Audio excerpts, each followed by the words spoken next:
Ladies and gentlemen, welcome to the Stand Up Speakeasy. I am your host, Rethne, and every episode of the Stand Up Speakeasy, I bring on a comic from the Central Time Zone, and I'm actually branching out, and this is pretty awesome because he's a fellow Colorado native, just like me, and I'm can't wait to have him on now. So, ladies and gentlemen, welcome to the show, Pat. Welcome to the show, Pat. Thank you. Really happy to be here. Thanks for having me today. You're welcome. Thank you for being on this show. It means a lot to me.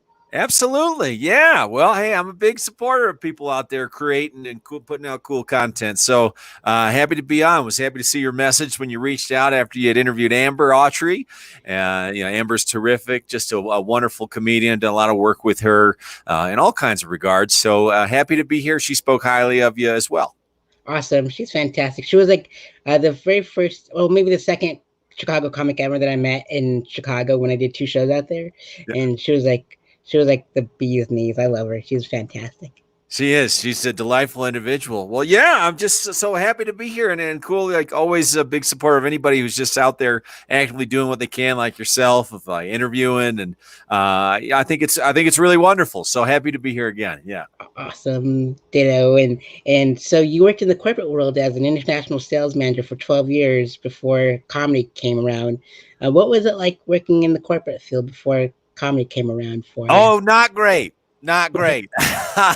I was grateful for the opportunities that I had. So I was, international sales manager, which just is a fancy title for professional schmoozer.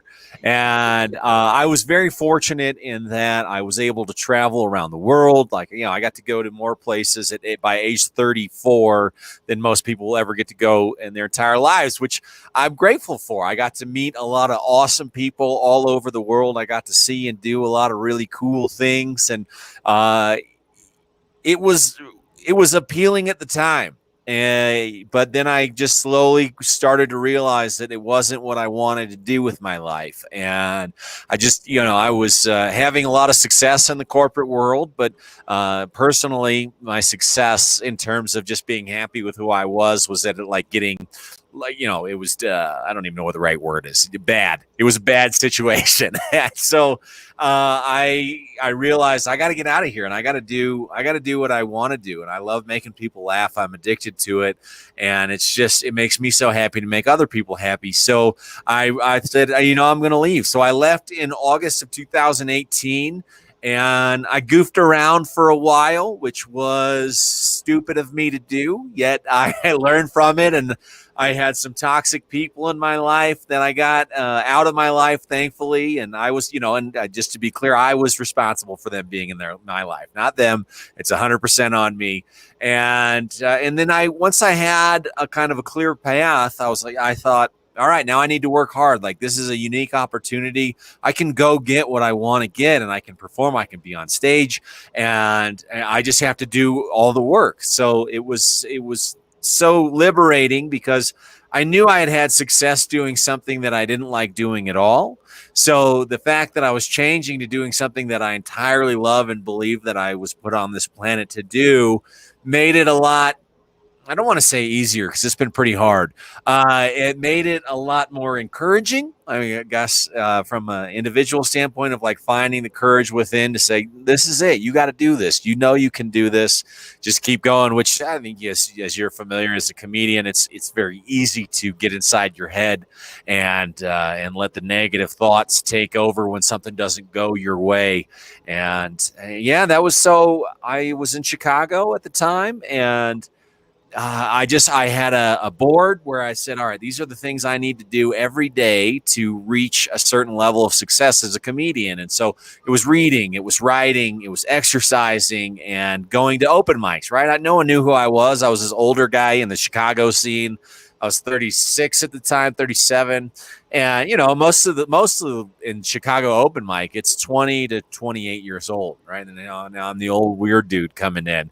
And, but it was like, all right, let's do as many open mics as possible. Let's start figuring out how to get on shows. Let's work on material and kind of having a concept. And so I had a goal of 500 shows and or open mics in 1 year, and I hit 481. Which was I'm very happy about because, open mics turn into shows, and then it became more of the shows versus the open mics, and that happened right before the old pandemic hit. So I got a lot of reps in right before everything shut down, and I felt like I was in a really good spot. And then now with the pandemic, shifted entirely to virtual, and I've done over about 120 shows since the pandemic hit, and that's like real shows, not mics. They're all, in fact, I haven't done one open virtual mic. It's all been shows for corporate groups. So it's been a lot of fun. But yeah, I've been just talking for a long time here, so I'll stop right now. You're totally fine. I can totally relate to you on the being like in the third. I started doing stand up when I was 30 years old too, because I was like in the horror industry when I was living in LA, and so it was on the back burner, like in the back of my mind. And then when I hit 30, I was like, I gotta try something totally opposite from horror, and it was just comedy, and that's how I jumped in. And now that I like my buddies, they go, "You don't look like you're 38," and which is great because they go. Some people mistaken me for like 19 at these mics. And I'm like, this is fantastic. Because Asians don't raise them, they say. So it's like, it's fantastic. So I blend in quite well. So, well, I mean, horror and comedy, a lot of people think that's a huge variant. But what is it, Michael Peele? Or not? Yeah. Jordan Peele. Jordan Peele. Yeah, not Michael Peele. I listened to an interview with him, and he talks about it's not too much different in terms of the overall structure of a story. And that's why he's been able to achieve a lot of success going from like the opposite of your path, but he went from comedy to horror, and he knew the key elements. And so, yeah, anyways, that's just, I thought that's always been cool. So to talk to somebody who's done the other way is also very interesting to me. Indeed, and it's like some of the terms are the same, like murdering on stage and killing on stage. It's like they do that in horror too, so it's like yeah. Oh man, well, I noticed the Candyman hat right from the start. Yeah, so I figured you're from Chicago, and that's my favorite horror movie, and it's like I put the two and two together. It's fantastic. Oh, excellent. Well, terrific. Well, what have been some of the highlights when you've been doing these interviews, man? What have been some fun moments for you? I loved like getting to know everyone like yourself, and just finding out like how we're so similar, even though we live in so many different cities. Mm-hmm. And it's just like, it's so great to like find out that there's more to like, there's so many comedians out there that deserve so much light, just like yourself and all these other comics that are like, I was just tired of seeing like famous comics being interviewed by famous comics. Yeah. And I'm like, they're the same people on the same shows over and over and over again. And I'm like, there's comedians that are not discovered yet that needs to be discovered. And if I can use my platform to do that, then I'm all for it. So yeah. Oh, awesome. I love that. Just creating opportunities for other people. That's what life's all about.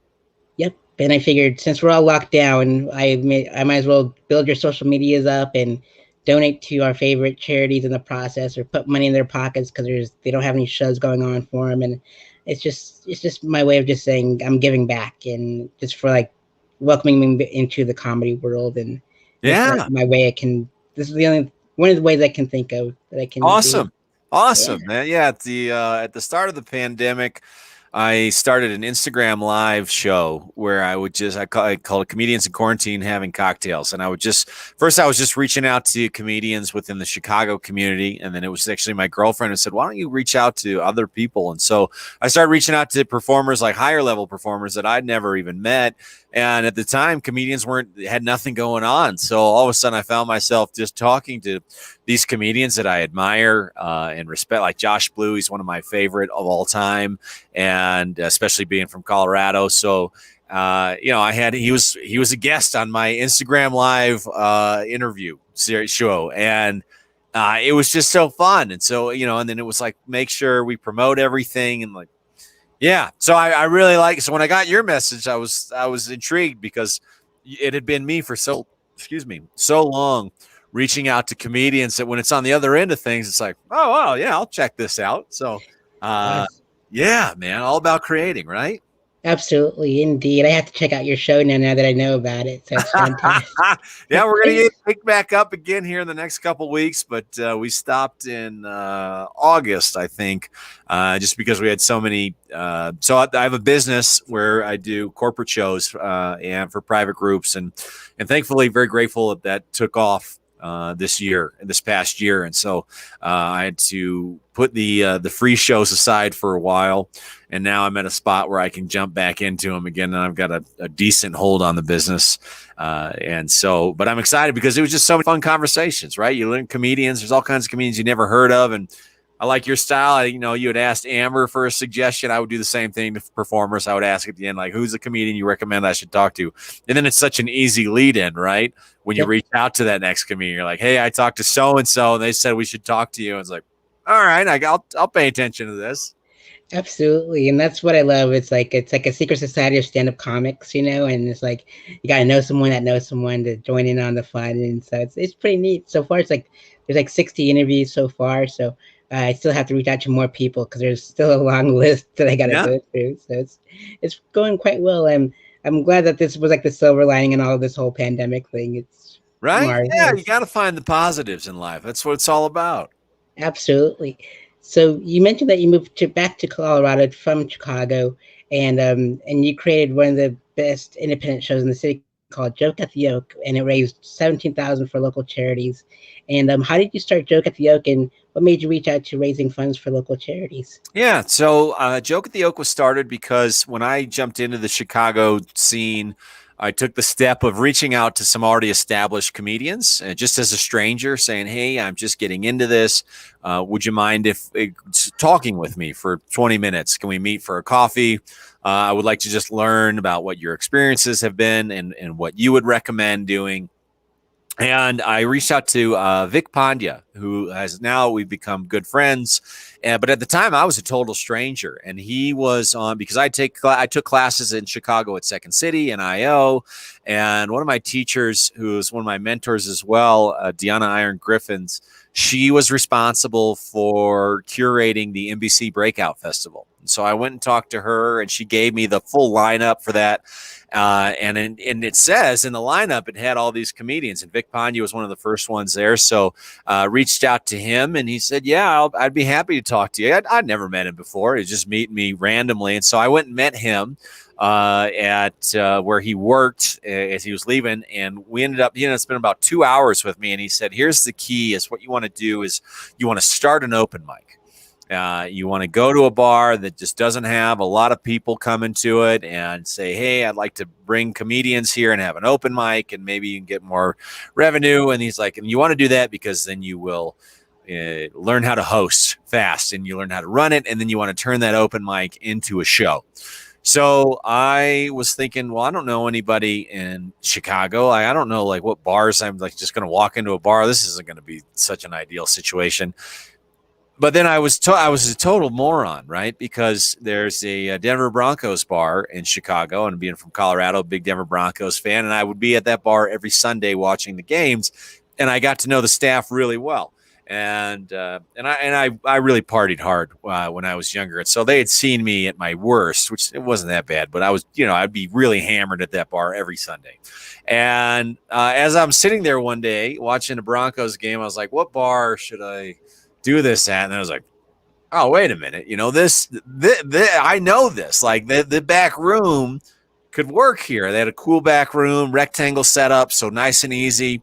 And unbeknownst to me, they had run an open mic with some other comedians about 6 months before, and it was a disaster. Like they said, it was awful because the comedians they worked with, they didn't like them. They're just poor typical comedians, right?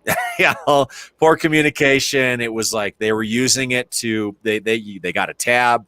They were using it just to get drunk, and didn't really care about the open mic. So they liked me. We had a good relationship, and they said, "Yeah, we can do it." And we said our Wednesday is the slowest night of the week for us, so that's what we can do it. So I'd been going to open mics, and I said, "Listen, one thing I've noticed about open mics is that they don't really reward comedians with anything, and comedians are out grinding, just riding the train to the mic, signing up early, going on to the next one, out for hours at a time."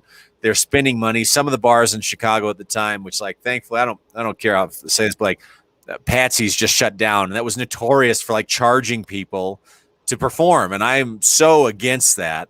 And so to the bar I said, hey, can we entice people? Can we give a $25 gift certificate to the best set of the night? And they said, sure, that's fine. With us, we can see how that goes. So we had that, and then we had this system of like, all right, we've got our date established. It was like December 2019, December like 13th. Anyways, we said, okay, we're going to put it out on all the Facebook groups, the comedian Facebook groups in Chicago. I'm going to talk to people the next couple of weeks about it, and we're going to give away a $25 gift certificate. We're also going to reward the comedians, like the top 2 sets, with extended sets, right? You had 4-minute sets, and we're like, okay, you can come back and you do a 5-minute set of just, let's try and like make this rewarding, and it's going to be a reserved spot versus just a random, sign up every time. But also the other thing was, there's not a lot in Chicago. There's not a lot of female comedians, right? It's a very male heavy environment in the open mic scene. And, I was like, this is weird. And like the females, like, no wonder they don't want to come. Like the list is like the guys who have been there. So it's like the first 15 are all guys. Then there's maybe one or two girls total. It's like, all right, how do we incentivize that? So I said, all right, let's do reserved spots. You post, hey, we got an open mic tonight. We've got reserved spots for any non-male comedians. Well, I just said that we want to make it inclusive for whatever gender identity anyone was, and we would get it. So then we would save those spots for any non-male comedians, and so it creates a variety. So like we were having open mics, and they're actually kind of fun. Like, which is not something you often hear about open. Now, granted, not all of them, right? So I think our first one, we had about 30 people show up, and it went great. And obviously a couple of my friends had came as well to support me. So we had this kind of cool environment. And the first couple open mics, the bar promoted it pretty heavy. So we were actually getting actual audience members for the open mic. Well, that audience member part ran out. However, the popularity of, when we call it Joke at the Oak, was growing, because then it's like all of a sudden we start offering 2 gift certificates for $25. And then we got to a point where we gave 1 gift certificate for $50 and 2 for $25. So we're giving out $100 for food and beverage at the Irish Oak every week to comedians, which no other bars were doing at all for open mics. And then it was actually the bar's idea to start a show. And Lindsay, who worked at the bar, she said, hey, what if we did a show, and what if we raised money for charities with the show? I said, that's an amazing idea. Absolutely, let's do it. So we started. First show was the charity that was started by the owner of the bar. And it was good. We had standard first show production, 30 audience members, 15 of them were my friends. Right. And the other 15 we had pulled in randomly from the front room. We didn't have any like pre-show tickets sold or anything. It was all like going around to people in the front room saying, hey, we got a comedy show in the back. We got a comedy show. And then my 15 friends. And it went well. We had 8 performers just doing 5-minute sets each, and the headliner doing 10 minutes. And it went really well. So we're like, all right, let's do this once a month. So we started doing it once a month, and we started working with local charities, which is a great way to promote shows. I mean, I call it being a double bonus, where like aside from the fact we're having a cool show, we get to work with the charity. They will promote it as well, and we get to raise money for charity. So all of a sudden we started having our third show, we sold out. Our second show, we had 45 people. Because we were working with I used to volunteer at Children's Hospital. So we did a show with Children's. They did promote it a bit. So we got people who worked at the hospital coming. Third show, we did for Horizon. Oh boy. It's a summer camp in the outside of Chicago for people with physical disabilities to be able to participate in able-bodied, for lack of a better term, events.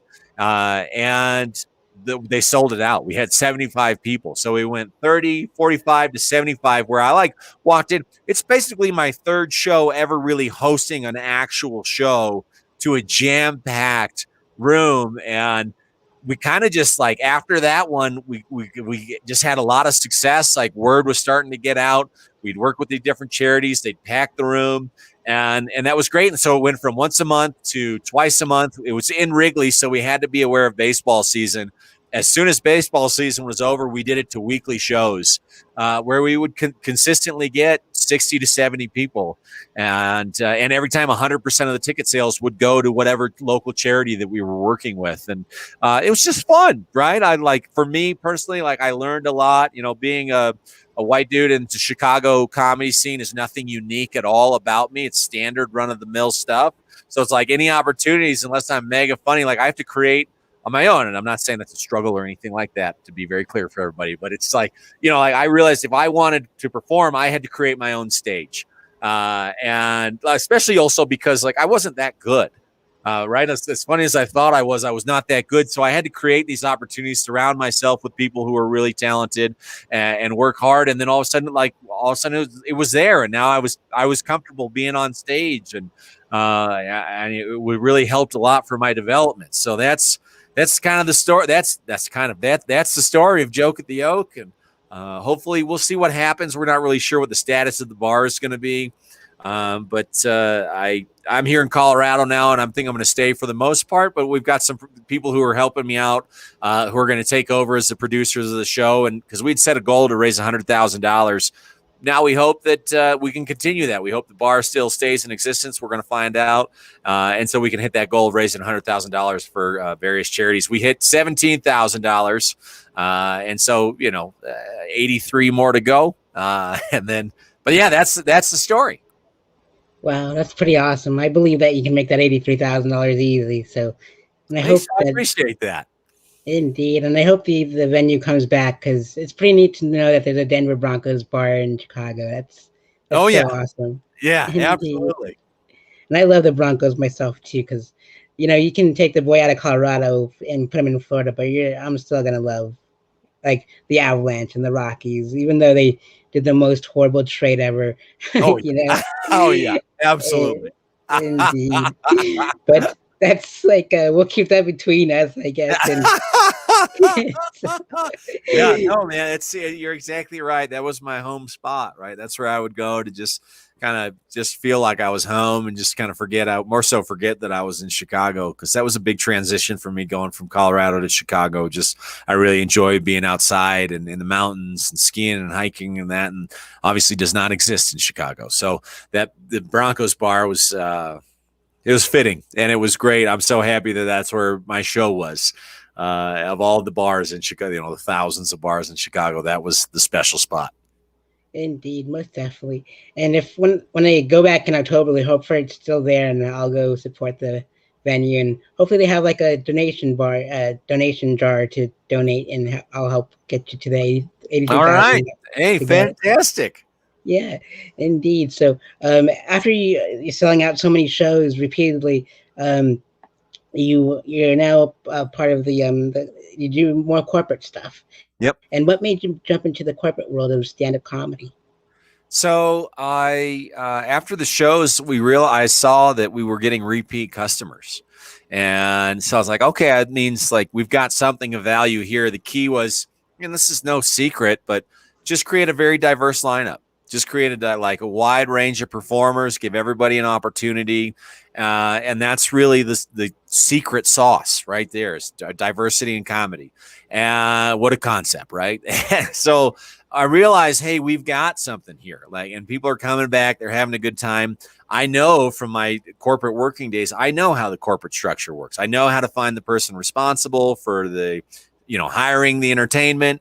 I know the whole thing. I know that whole gambit. So I started Treuer Laughs. That was January of 2019, and had a bit of a slow start, but then, we started picking up momentum, and for the most part, I like it. It's still challenging to work with people from time to time, right? We work with a lot of people who think they know an incredible amount about comedy, yet they've never grabbed a microphone in their life. And so it's dealing with that. But from a content standpoint, I kind of got in a rut of going to so many open mics in Chicago, where I started going all right, how ridiculous can I be here? Of what, but with some kind of foundation underneath it, of not just a saying just to say it, but proving a point. And with corporate, you can't do that, right? Corporate's it's PG to PG-13. You got to be clean, and I'm so happy because that's made me such a better performer, because it is to me, it's the most challenging. You can talk dirty, you can do whatever. That's not too difficult on a Friday night. But like, to be genuinely clean in and out, and get people laugh, I think to me is like such a wonderful foundation. And I know that I've improved tenfold as a comedian since just doing like all those 100 and some odd shows that we did. 99% of them were entirely like PG to PG-13 clean. So just being in that situation has made my brain evolve in a way where now, like, I'm a much stronger performer because I have that. Because for me, I got plenty of dirty stories. I got plenty of dirty jokes. I could say it, but I don't need to. And so it's like, and then when I do, if I'm in a show where there's no content restrictions, I go clean for a while. And if I break something out dirty, it has a much deeper effect on people and a much better reaction, which I really like. So, yeah, the corporate stuff, I know it gets a bad rap, but it also is very lucrative. So that's not the reason I do it, but we were able to create a lot of jobs for comedians last year, which we had several. I was very proud of. A lot of comedians said, "Hey, I'm so glad I didn't have to look for other jobs. I could continue doing what I wanted to do. I could pay my rent. I could buy groceries. I could do all of these things because of the shows that we produce for corporate groups," which was awesome. That's kind of when I realized if you create stages and opportunities for other people, that's really when things start to happen. And it's been fun. So just trying to make the most of it while I can. We're not really sure what's going to happen here. I think virtual comedy is going to be around forever. I don't think there's going to be a huge demand, but I know it's going to be around. So if there's any comedians watching it, I'd tell everyone, like, work on your clean stuff. If you want to, like, a lot of comedians come in and they want to get paid. They're like, I want to get paid right away. Then you got to work on clean comedy. That's all there is to it. And because, I mean, until then, you're going to get what? Maybe you go to one of the comedy clubs, they're going to maybe give you $30 for a set, or they're just going to say, oh, you had the honor, you're going to perform at our venue, and that's going to be enough for you, which I hate that, by the way. I think comedy clubs just really take advantage of a lot of young, talented people, which really upsets me. Yep, I totally understand. And when I do like my clean jokes in the beginning, and then I hit him with the dirty jokes, and that's like, what you said. It's like it hits a lot more. Really, it's like I compare it to Texas Chainsaw Massacre, because it starts off really nice and easy, and then when Leatherface comes in, all heck breaks loose. So it's like that's a good analogy right there. Yeah, it's fantastic. Yeah. And so we have some viewers in the audience. So if you'd like to jump in the chat, you're more than welcome to. But be nice to us, and we'll respond. So, Pat, you've also during the pandemic, you created over a lot of virtual shows, as you mentioned earlier, for Zoom. And what has that transition like from, like, having that automatic feedback from the crowd to seeing like a delay for the laughter? Like, what are like the good and the bad and the ugly of Zoom shows? I did so bad at open mics. I'm totally comfortable with silence. Right. So I think that's like the most beneficial thing from the open mics. It's just virtual shows is just the evolution of comedy. It's just how it is. And at first, I will say I didn't want to do virtual shows. I was very much against it. I thought it was going to be awkward and weird. But then, once, just like everything in life, if you're scared of it or you don't want to do it, you calm down, take some time to think about it, and then evaluate, all right, how can we make this work? And so we do a lot of our shows on Zoom, and it's not that tricky, really. Like, you just encourage people to have their audio and camera on, and like, all right, if there's a delay, okay, it's like 2-second delay, you can deal with that. So it's I had a YouTube channel as well. Like, my ability to do Zoom comedy was greatly influenced by the fact that I had a YouTube channel that nobody watched for about 2 years. So I'm very comfortable talking to a camera by myself with no other sound and telling jokes. I would travel around and film things. I would do like a weekend update style where I would have myself, and then I had a character that I would write jokes every week, and there was no laughter, and I would do that. So I had hours and hours of time to a camera where nobody was paying attention. So if I get a delay of 5 seconds and there's still one laugh, that's a win for me compared to the last 2 years of my life. And but for any comedians, if anyone's watching and they're curious about it, like, you got to evolve if you want to do it. It's frankly just stupid not to. And because it is going to be around, and it's another form of comedy. And like, if I hadn't found that, if I had refused to adapt, I don't know what I would have done for the past year. I mean, I can tell you right now, we wouldn't be having this conversation.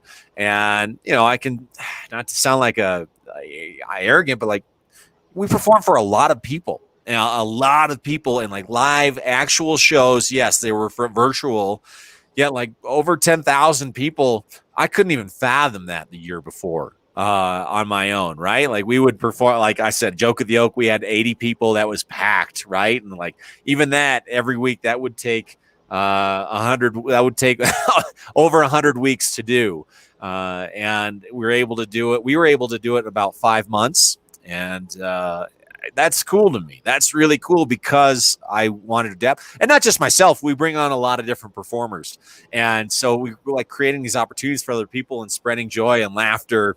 It was fun, and there's comedy. There's always going to be bad shows, right? It's like, there's always going to be bad shows. You can have a room full of people and not get one laugh. So it's really no different. It's just focus on your set, just get through it. And we do shorter sets on our shows. We have more performers with shorter sets, and that's just to keep it moving. That's the big difference. But we did that at Joke of the Oak, where we would have 8 comics. The show would be an hour, right? And so we'd have most of the comics doing 5-minute sets, maybe 2 6-minute sets, and 1 10-minute set, and you like keep it moving because people's attention spans are shorter. So you enable to take advantage of that. You got to have more comics doing shorter sets, which I actually like. I think it's a lot of fun. I mean, it's always great to do a long set. It's fun, but man, I would rather do a short set with a great group that's having a good time as a part of a great show than a longer set. Excuse me. That's just going okay. Indeed, most definitely. And so your company is Treuer Laughs, and it's play on words from your last name. And what made you draw that, go for your last name to your company name? I think I was like considering a lot of random names that I'm not even remembering right now. And it just, and I'm a huge narcissist, right? So that's, I just put my name on it. I think it just sounded good. And I had some friends that were staying with me at the time when I was debating names. And one of them said, how about you use your last name? Because it just works. Like, you can make it work. And it was like Treuer Laugh we started with. And I thought, oh, that's a weird. I don't want to just do a business for just one laugh. So then Treuer Laughs, it was kind of just like that, of like my friends sitting around. I was like, guys, what do you think of all of these? And then, well, what do you think about using your last name? It seems like it could work. And I'm like, oh, yeah. That does sound nice, doesn't it? So yeah, but so far so good with it. Indeed, most definitely. It's like everyone like says, if you ever have a fan base, your last name is Nay, you should call them the Naysayers. I'm like, okay, sure. Like, yeah, absolutely. Why not? So, absolutely. Absolutely, for sure. And then you also have the it's you on February 11th at 7 p.m. you run a weekly through the spring. And what's it like to gather like all those comics and all those, everyone from like the nation's best performers to like the locals? Like, how do you pick your lineup from all that stuff? Well, so we're releasing a new show. Actually, this is our first public announcement about it. It's called Of the Comics, By the Comics, For the Comics. And right, so I went from just the open mics to backroom bar to the virtual comedy, which then opened things up to working with people who have their own comedy specials, on whatever network. Just insert name, and we have one who has one. And then they were winners of Last Comic Standing and like much higher level than I am at. And because we've created a fun stage for them, virtual stage for them, now we have all these opportunities, and and they're all on board for doing this new project, which is going to be available instead of just private. It's going to be for the general public. We're going to have 5 comedians every show, myself as the host. And the first half of the show is going to be stand-up, and the second half is going to be a roundtable discussion with everybody. And so our first episode is on the 11th. We're going to have the lineup out hopefully tomorrow. That's why I'm not saying anything now. And then it's going to be at least once a week through February and March. And it's going to be a mixed crowd, a mixed batch of like some of our really high level comedians with some up and comers as well, because the principle of the show is one, create a fun space for all comedians, but also create opportunities for some comedians who are very talented and are still not very well known. And so hopefully that's my hope. 1, just to have a good time, and 2, to create opportunities for other people. And so I'm super excited. The 18th, we have a knockout lineup, which it's just like, we're an independent producer here, right? So it's we're making like the social media posters. And I'm so used to seeing those with other people with these huge names, and like they're like, I'm a part of it too. So for me, selfishly, it's really cool. And it's like, I really can't believe that this is happening. It's just, we've been working on it for a couple months, and I don't know how it's going to go. I hope well. We put a lot of work in, but this is like my first kind of big idea that I've had, and like we're actually putting it together. The Zoom comedy stuff just kind of happened. It was a result of a lot of things that were not like, I didn't set out to say I'm going to make Zoom comedy shows. That's not what happened. It was a big process of a lot of little things that happened, and like all of a sudden led me to a realization point of, I think we can do this. This new project is, I've got this idea. This is it. I've been working on it for a few months, and so we'll see. Fingers crossed on this one, but it will be on the platform. Zoom has released a platform called On Zoom, and it's going to be on that platform, which I'm very excited about, because Zoom's been so good to us this year in terms of all the work they do has allowed us to do our work. So it just seemed fitting that we should do it on their new virtual platform on Zoom. So we'll have more details on that like tomorrow. So. But and it's going to be called Of the Comics, By the Comics, For the Comics. And it should be publicly available for search hopefully tomorrow. Awesome. Fantastic. I got to stay tuned and definitely give that a watch and all that good stuff. And so, Pat, for this next portion is the portion where the usual questions that I ask the comics that I've ever interviewed. There's like 600 interviews of comics on my YouTube channel alone. And with that being said, Pat, what inspired you to perform stand-up comedy? I just love making people laugh. Really, it's growing up, I always was around adults who were really funny, and I still remember. I think I was like 5 or 6, and I just told like a punchline. I don't even remember what the setup was, but I was always the kid with the adults, and they all laughed, and I just remember that feeling of, wow, this is special. This is really cool. And so, as I grew up, I was always the funny guy amongst my friends, and then when I was 22 or 23 was when I finally got the courage to give it a go, and it was Comedy Works in Denver. And they have an open mic system where you call in, you leave your name on a voicemail, and then you call the next week, and it says, now this week, Bob Johnson and Sarah Mandelson, leave your name. So you would have to, and then you're leaving your name on this voicemail for a 2-minute spot. There's no sign up beforehand or anything, because it's the Comedy Works open mic is basically a show. They get about 80 audience members every show because they have so many newbies and all their friends come. And so it took like 16 weeks of leaving my name on that voicemail. And then like when I heard my name, I actually didn't even recognize it because I was so used to not hearing it that I remember I hung up and go, wait a minute, I think they just said my name. So I called back and I was like, yep, certainly enough. So I had 2 minutes.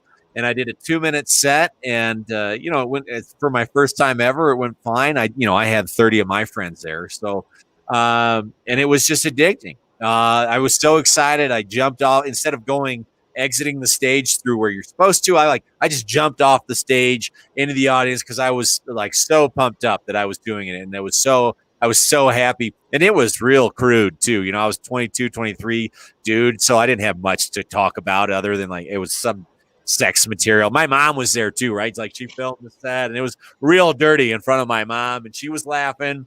And then there was another show. They had a competition called the New Faces competition where everybody got 5 minutes. Now I had that 2 minute set was all I had done. So I signed up for the 5 minute set for the competition.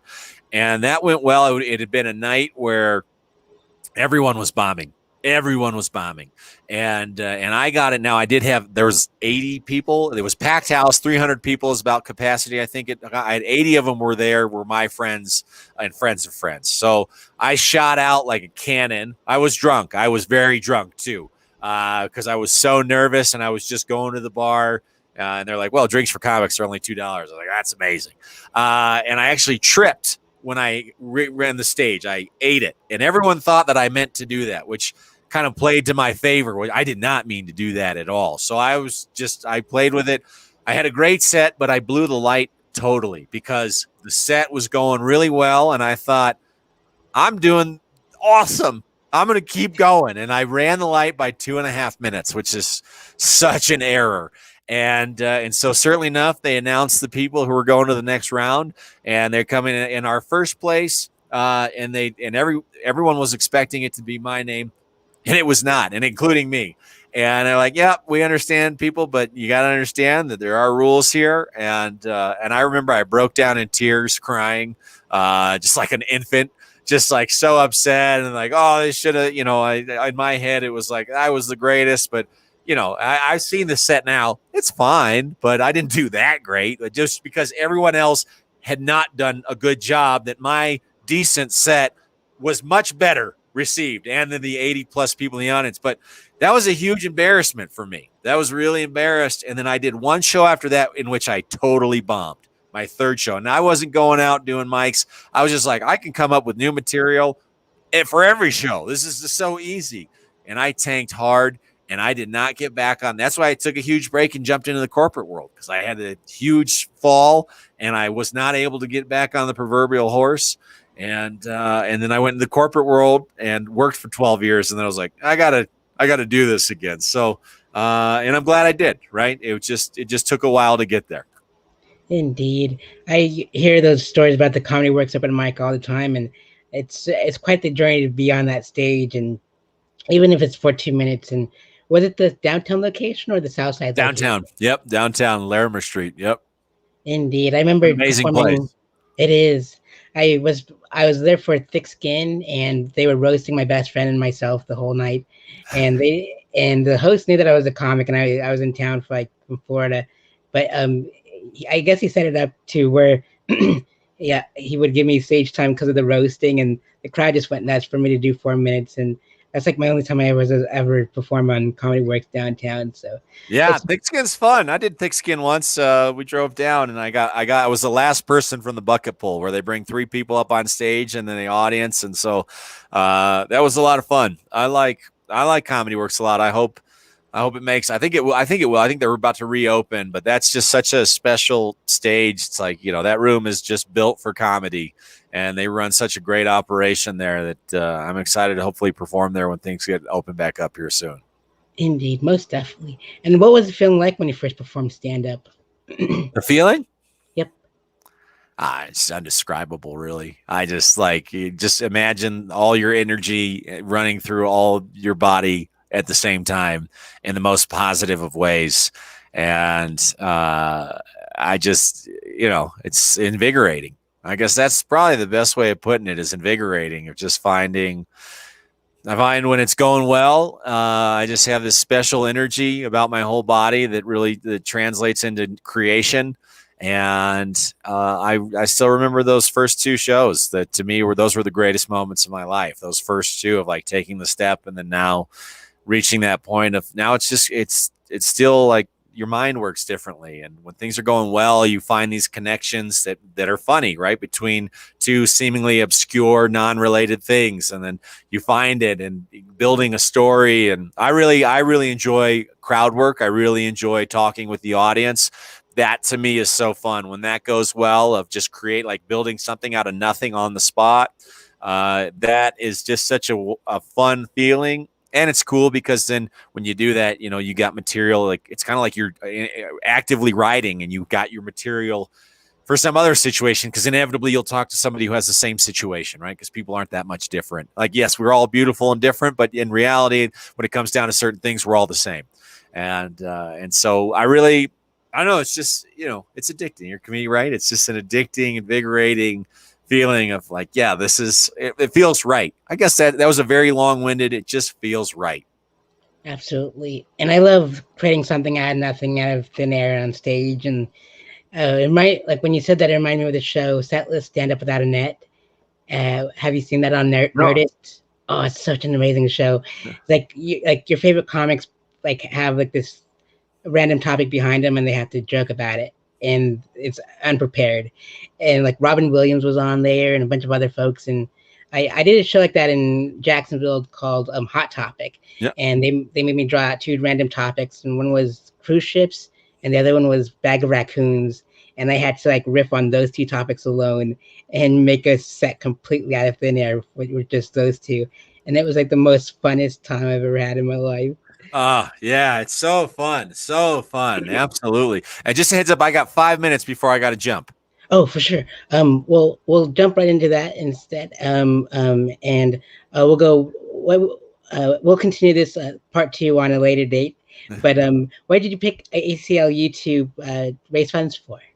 I think comedy doesn't exist without the ACLU. Aside from all the wonderful work the American Civil Liberties Union does for for society, I mean, it's the list is if you just go to their website and you see all the projects they work on, it's amazing, right? For equality in society and also standing up for some of the pillars of how we live in the United States. What it really comes down to me, besides the fact of like all the great work for creating equal opportunities and just creating like a level stage for everyone in the world, or we'll say in the United States, but I know their work goes beyond that. If you think about it, the double bonus on this one is that everything they do is what allows comedy to thrive. And, it's just like that's just one of those where it just aligns really well. If like I believe in the work they're doing for, like, I know that's not why they do it. They don't do it for comedy. They do it for many, you can't even count all the great reasons of the work that they're doing. It just so happens to align very well with comedy as well. So that's why I chose the ACLU. I'm an active contributor to the ACLU, and but that's it. Of like for this, it's like, all right, we got to go ACLU. This is related to comedy. All that work really allows comedy to thrive, and amongst the there's just so many great things that they do. Most definitely. And Pat, for the next portion, as Amber Autry had nominated you to be my guest on the Stand Up Speakeasy, which Chicago and Denver comics or Colorado comics would you like to see on a feature episode? I'll go Vic Pandya. Vic Pandya from Chicago. He was one I mentioned about why I got the show started. He's got a lot of he's a great person. He's a wonderful comedian, and he's got a lot of knowledge and wisdom about the Chicago scene and just comedy in general, and a very delightful individual. So I go Vic Pandya. Awesome. Fantastic. And any Colorado comics that you'd like to see on the show? Brent Gill is one. Brent Gill spends time between Colorado and California, and he's the producer of the Boulder Comedy Show, which is an awesome show in Boulder. And I would go Brent Gill. He helped me out a lot as well. He was another guy that I had reached out to. He had no idea who he was. I reached out to him on the phone, and he ended up spending a couple hours talking to me, and now we've become friends. And he gave me some great pointers on running shows that I still use today. So from Colorado, I go Brent Gill. From Chicago, I go Vic Pandya. Fantastic. Thank you so much, Pat. And I'll reach out for a future date, and we'll continue the usual question Q&A. And then and I know that you have to go somewhere in like less than 5 minutes. And I thank you so much for being a part of the Stand Up Speakeasy. And I'll reach out to those fine folks and get them on the show and all that good stuff. Yeah, sir. Hey, man, keep doing what you're doing. Thank you so much for having me. It was really enjoyable talking to you. Likewise. And I can't wait to meet you in Colorado when I move back. So. Absolutely. Let me know. Absolutely. Awesome. Fantastic. And for everyone else, for the Stand Up Speakeasy, I am Sarath Nay, and for Pat, have a great evening, and we will see you on the next episode. Be well, everyone. Wear a mask and be safe.